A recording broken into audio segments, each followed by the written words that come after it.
Koprezi eta unibertsitateen arteko harremana oinarritzen da batez be, bertako ikasliak edo hemen esperientzia hartzen daudiela lanien eta bide batez murgiltze prozesua daukatela lan munduan.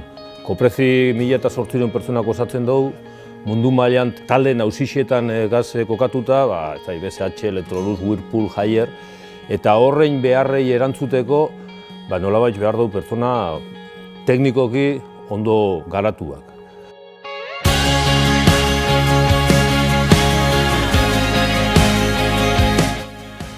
Inigo Peñagarikano naiz, eredu dualaren antzeko zerbaitekin hasi nintzen lanean Koprezin, gero laborategian aritu nintzen, gero ingenieritzan eta gaur egun kompetentzi zentruan ari naiz lanean. Piramide poblazionala hor dago, gazteak gero eta gutxiago dira, eta gazte prestatuak gero eta balore garrantzitsuago bat izango dira. Orduan, guk enpresa bezala, unibertsitatearekin elkarlanean egon behar dugu, hortarako gure etorkizuna ere ziurtatzeko.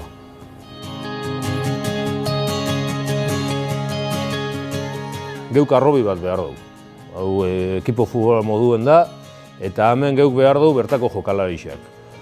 Bai, bertan kokatute gazelako eta bertako gentiekin nolabaiteko konpromisoa daukagulako inguruniekin eta hizkuntzarekin eta ikasketekin eta danakin, eta aurrera eta mundure begira pertsona prestatua behar ditugulako. Orduen harremana ezinbestekoa da.